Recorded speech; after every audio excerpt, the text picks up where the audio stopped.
Today, we are answering the question, how do you determine an accurate business value? This is very timely because we've got a couple different investments that we've been working with this year and in the last year. And we are always looking at these different things. And we're actually in talks with people for different investment opportunities in some of our holdings right now. And so today I brought on Grant to join us. He's been on before, so we're glad to have him back. Thanks for having me. And we're all going to be talking about how to determine an accurate business value, because whether you're positioning to sell your business or maybe you're buying a business, maybe you just are wanting to invest in a business, you're not even a business owner yourself, but you have a great income and you're thinking about investing in a business, you've got to understand how to value it. And believe it or not, it's not so simple as just following a clear formula. If you're maybe used to real estate and how real estate is valued, there's a whole different game and it gets way more subjective. It's a lot different. So we're going to break it down a little bit. This will by no means be a complete comprehensive guide, but we're going to go as deep as we can, really give you the things that you need to pay attention to. I think the first thing that comes to mind when I think about valuing a business is we've got to break down the two different parts of it, which are the objective part of it and the subjective part of it. So at the end of the day, you've got the numbers of the business, what it's actually doing or what it's projected to do if it's an early stage business. But then you've also got the subjective part of it, which is, I don't know, what does the team look like that's associated with it? What does the future outcast or forecast look like? What does the inside of the business look like? How positioned is it to get a return on investment? So we're excited to break it all down. I think it'll be a good show. I think we got a lot of kind of perspectives here now that we have Grant, the official, unofficial third member of the podcast. We're gonna get some good. We're gonna get some really good dynamics. I feel like sometimes we're on the same page, but Grant brings a bit more and a very different set of skills and a very different lived experience. So I'm excited to see what he has to say on this. I'll swing here out of left field then and say that I feel like subjective elements to the deal are way more important to me than the objective. So I know a lot of you guys, you're MBA graduates, you finance boys, you look at the businesses, you're breaking down the financials, you're looking at what's the EBITDA. I just learned EBITDA like 2 years ago. I was buying and selling businesses with no idea what that word meant. You did $500,000 in sales in a month. So I never heard the word or the acronym EBITDA. I didn't know what any of this stuff was, right? And I always looked at, like, I called it the intangibles, right? When I was looking at a business, I would always look and just be like, what, like, end of day, for me, if I'm buying a company, like, I'm thinking, what am I buying? And a lot of times I know professional, folks who look at these things, they're looking at those numbers. Well, I'm buying $200,000 a year in cash flow. I'm buying, $500,000 in FF&E or whatever. I'm thinking, what's the team I'm buying? What's the product or service that they have? What's the competitive advantage that they have? What's the system that they have that's unique? I'm always looking for something that makes them stand out amongst other people. I don't just want to see good numbers on a piece of paper. So for me, I think those things matter way more, and I'd be willing to pay a lot more. And I think, the viewers, when they're looking at businesses, should consider that a lot more deeply than just the financials. I think, by the way, you're saying, we got not to cut you off, Ryan, we have a comment from the audience from our friend Lucas. Grant is an expert at selling anything predominantly air. Very true. Yes, I appreciate that. What a surprise. Who is that? Who said Lucas? Remember we got cigars with them? Oh yeah, what's up, Lucas? Oh yeah, I was like, how did they? That's some lore there for someone who knows. Yeah. The air business. It was a deep cut. Yeah, that was a deep cut. I was like, wow. Yes, glad to have you on, Lucas. Have sold air before. Thank you very much for reminding me. That's actually And you know what? That was an acquisition. That's a great example. That was an acquisition that we bought that business back before COVID in 2019, and the financials were good. But I was really interested in it because of their positioning. Mm-hmm. They were in major hotels and casinos in Las Vegas. They had a unique product and service category in the oxygen bar concept is what this was. And it was a great plug for us to sell our wellness products. So even though on paper it would have gone for one number or one multiple, we were willing to kind of stretch on that deal, because I saw it more as, what are these intangibles that I can bring to this company, I think, after the acquisition that's going to make it successful. And I think that was a big reason why that business worked out for us in the end. I would wholeheartedly agree, because in the sense of it's harder to say what the subjective is rather than the objective, because there's a reason why, and I would say you can hire 100 analysts on the street that'll be good at doing the objective analysis. But I think when you're looking at the C-suite, the people at the top, that's where you're getting into the subjective. They know the numbers, they can understand the numbers, but the subjective is where the shot callers are making the decisions on whether or not to even purchase a business. Is it even worth the money? I think so too. The subjective too, like while we're on that note, I think it really at the end of the day comes down to how is this gonna, like Grant used the word positioning before, how is this gonna help position the future plans of whoever's buying it? Yep. If you're investing in it, how is it going to help position you? Maybe it puts you in a space that you just want to be in and you want to have some exposure in. And maybe this is the last place that you don't have exposure in. So maybe it's worth more to you than it is to someone else.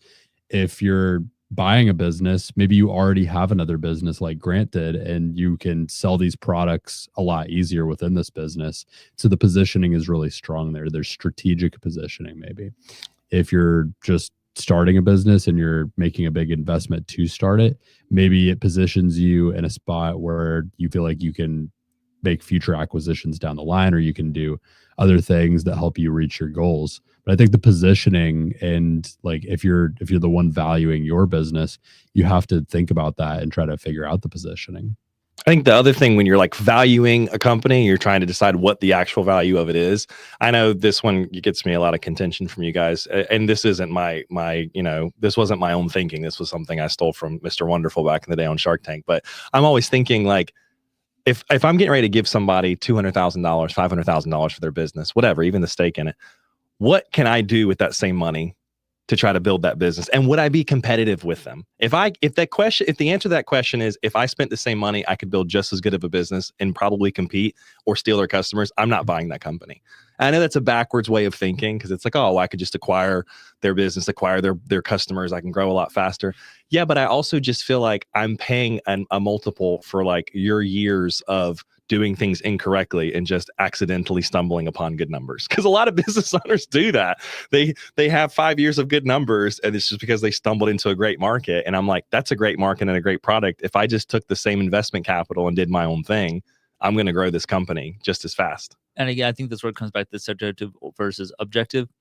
Whereas the first time person, when you're taking your steps into this realm of business ownership, the objective is going to be more important, because that's where you get your thing. But when you have done it as long as you have, and you had the amount of successes in industry, you know it. And like you said with Mr. Wonderful, knowing what you're looking at so deeply, you can take that 200 and effectively use it. If you're starting up from scratch, though, that 200 may be going like that. You can have nothing to show for it. Well, and I want to be able to answer that question in my head, not necessarily as like, an ego thing of like, oh, I would do their business better. It's for me to see if the unit economics, if the way that business is structured would make sense, right? Meaning, I don't invest in businesses or get into companies that I can't like figure out on the back of a napkin. If it takes me more than like 5 steps of math to figure it out, I don't want it. Right. We have a little bit of a disagreement in the audience as well. Bring it. Lucas actually disagrees with Grant a little bit. What a surprise. There's a lot of that when we met up for cigars too. What's he got to say? Oh wait, he says he worded it wrong, so we'll have an update. No, you gotta own it. He says time has so much more value that is often worth paying for something that's established, even if it's not positioned perfectly at that time. I agree with him. I don't actually think that necessarily disagrees with my point. I think he's right. I think there's definitely a lot to the value of your time, and not trying to. But my point that I'm making with that Lucas, and for the audience as well, is I don't think like. And this might be ego talking, but I don't think the average business owner that I see that it took them 5 years to get to those numbers, I think I can do what he did in 5 months. That's how I think a lot of times when I'm looking at some of these companies. If I can answer that, if I can say this business is so dead simple, this guy just took way too long to build systems and scale, and he's going to retire, he's trying to get out of the industry, I'm not paying multiples on that. I'm not acquiring that if I can see a way to do that in a much smaller time window. So I wouldn't look at that as something where I'm coming into a company and saying, oh, well, I would spend my $200K and then take the same long ass way around my elbow, to get to the same position this guy got his company to. I'm thinking with the way AI is right now, with the way that, CRMs are operating, automations that are out there, the way that, ads can be targeted. Like, I know a lot of these guys are not doing that. So half the time I argue with Brody, I'm like, the business that we're looking at, he's like, oh, these companies, this is a great opportunity for us. I'm like, bro, we're talking about buying a Google page and a website URL. And he's made great points in the past where there's a lot of value to that, depending on like how long the number's been in service and how many calls they get. So I respect the thinking, but I'm also just like, what are we really buying sometimes? You know? He says he doesn't disagree with you, but at the same time, there are many established businesses that just require a good leader that can get them turned around quickly. 100% agree. Yeah. Spot I on. think that's the real key point here is like when a business has really, really, really good bones and bad leadership, Spot on. that's when I think this is a really different kind of thing. Because if a lot of like the organization is there, but the leadership, like organization meaning like all the resources are in the right place, the right team is there, the right people are around there, but the leader is just failing it, then you could shortcut that time a lot. Certainly. I think at the end of the day, it's a matter of when you're looking at what you're putting into a business, time, like we say, time and experience is all, kind of whatever, you can get. And in a sense, it's, are you paying for a business's time that they've been in the market? Or are you paying, or would you rather put that money towards hiring somebody who has been in the market that you're bringing into a failing business? That's the other kind of quandary that people have. Yeah. Does experience as the person override the experience in the business? Well, and to Lucas's point, that's the unicorn we're looking for. And that's a business that, to that same kind of litmus test I'm talking about, I would answer and probably say, no, I wouldn't be able to do the same thing with the same amount of money. I'm looking at this business going, actually, you guys are so far ahead despite poor leadership, right? Imagine what gets done with proper systems and proper leadership. I couldn't agree with that more. I'll say it's a unicorn because it's very rare that good businesses get grown under bad leadership. It's just rare for them to attract the right staff. It's rare for them to maintain a good competitive advantage in their market. If they exist, those are the unicorns we're trying to buy. And I think the thing to look for, subjective. Right. If you're listening to this and you're looking for a business like that, I think the ones to look for are the ones that once had good leadership, but that good has become bad for whatever reason. Yeah. Maybe it was a health issue. Maybe it was just a change in lifestyle. Maybe they're just in a different era of their life. Maybe they went through something, but we've seen that before. And so I think that's the way to look for it. We also had another friend of the show, JP Chadwick. What's up, JP? Chimed in. He says, businesses are obviously worth what you think it's going to be worth if you sell a billion gajillion customers with 7,000% profit. Well, yeah, a very JP comment. I mean, that's the truth of it. Well, ironically, what he's discussing is pretty much every investment you make in the stock market ever right now, because look, Amazon is what are they at, like 400 million X earnings, like is what they're trading at. Like it's absurd. The entire market's absurd. Palantir, absurd. Yeah. Who else is just losing? Oh, just OpenAI losing massive amounts of money every single day, but you're betting in the future it's going to be able to make something dramatic. So I think we're obviously on a different scale. We're talking about buying smaller companies, but yeah, for sure. Every business, if you think it's going to go to the moon, it's worth investing.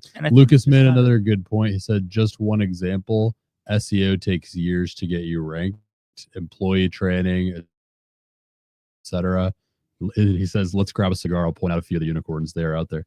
Come on, Lucas. Yeah, where the hell? Where have you been, bro? I know we miss you. Yeah, I miss cracking on you, bro.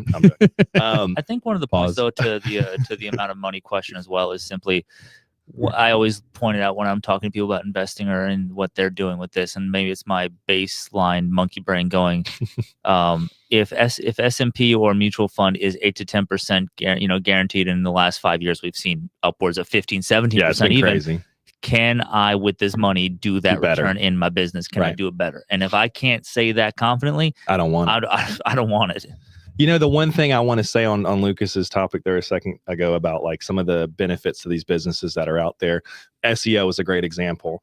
I think because the landscape of business is shifted, we've seen it shift dramatically post-COVID. We all know that business now versus business then is different, right? Now the shift that's happening with AI is going to break even things like that. It's going to break things that we looked at 2-3 years ago as being a multiplier, force multiplier to the valuation, right? Mm-hmm. Before, if I saw somebody with 2,000 Google reviews, it's a no-brainer that business is a rock star. 5 years from now, I don't think that's going to matter as much. You know why? Because I think everybody's going to be searching for their stuff on AI. They're going to be going to ChatGPT. They're going to be going to Claude and Gemini asking, who's the best person around me? So it's not going to be about SEO anymore. It's going to be about how you show up on LLMs, how you're going to show up on these large language models. How are you going to come through in the landscape of AI? So you could be, and I think a lot of people are, I think private equity is going to end up seeing this unless they're going to start implementing these strategies. You could be overpaying in multiples now for systems that are legacy. It's going to be like having a great fax number years ago that everyone knew how to get to your fax. Like no one faxes anymore, right? It's like there's going to be a transition to some of these things. I think even what we're seeing with PPC, Brody and I talk about this every day right now. And Lucas is chiming in with the comments a little bit more. He says exactly, but how do you rank on AI? I'll chime in here a little bit and say, we've just seen some flashes of it so far. Yeah, we've done. But we have a community where we just do calls every Wednesday night. Grant and I do, and Ryan's on there a lot as well.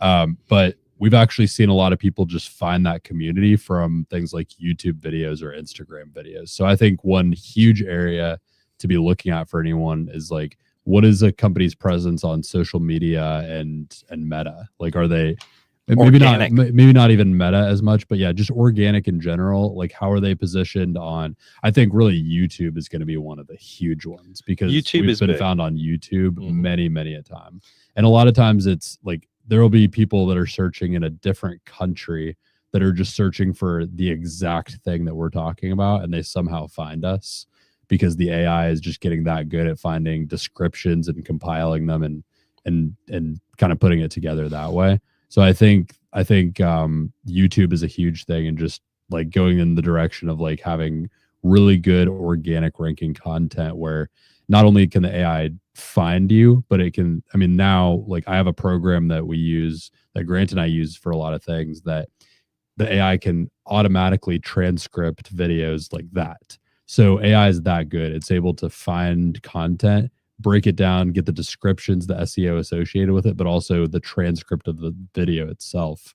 And so I think that's a huge part. I think to add to that, because Lucas is, I don't know if that was like a rhetorical question, if he was saying like, how do you rank well on AI? Like you also have to have good SEO, which is probably part of what he's saying, which I agree with 100% if that's what he's going for.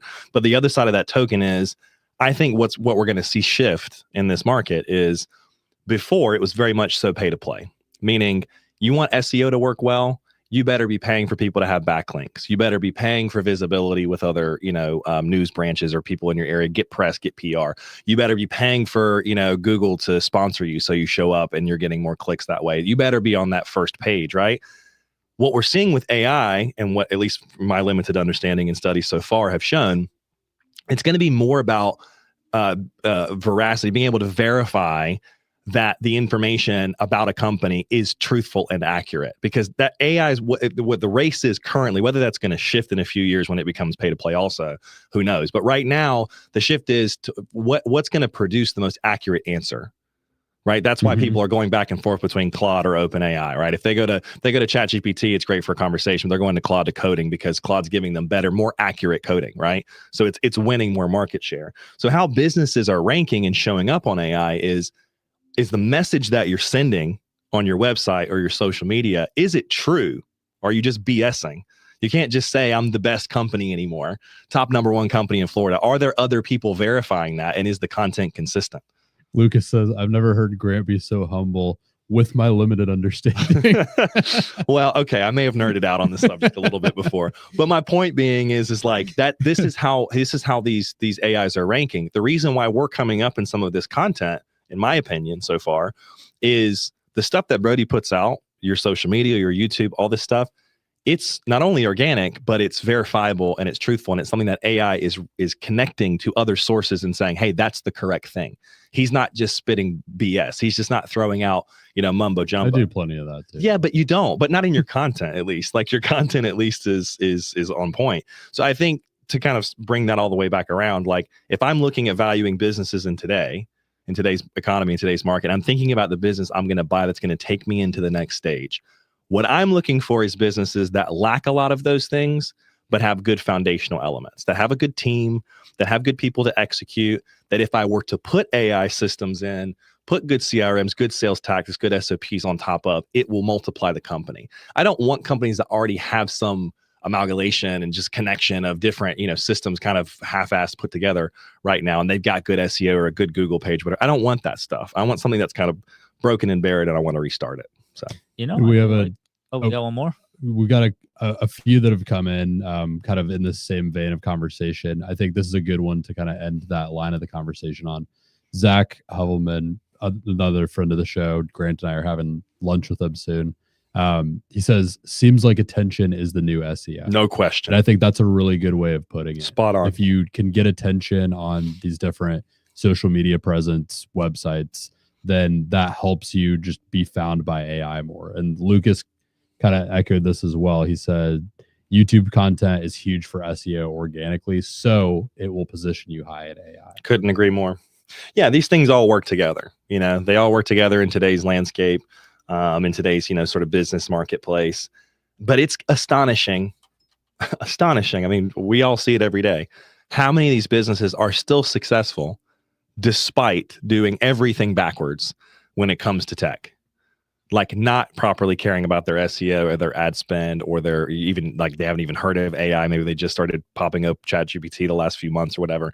They're successful despite these things. So I think the valuation right now for me is really how successful are you despite your ignorance.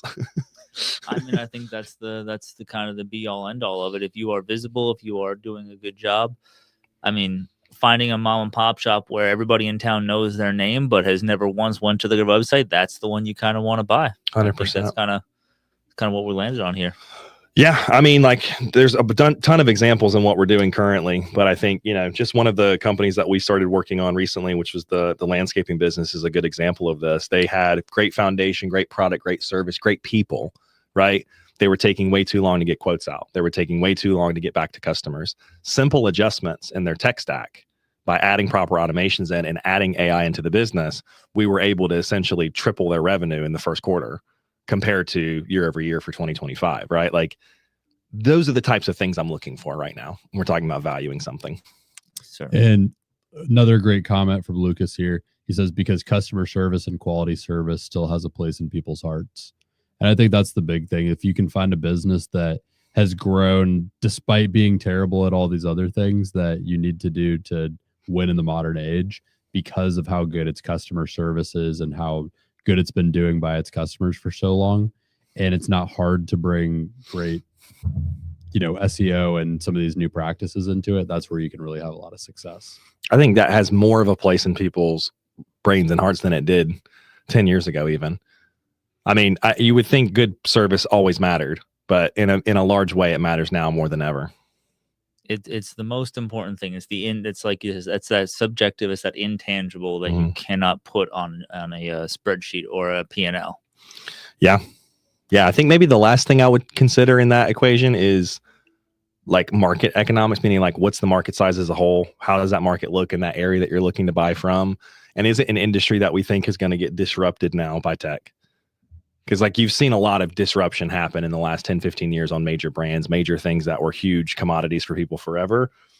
Do you think it's going to be resistant to the AI boom? And I think that only takes a quick Google search and a little bit of thinking. Yeah. I mean, robot butlers probably not going to happen.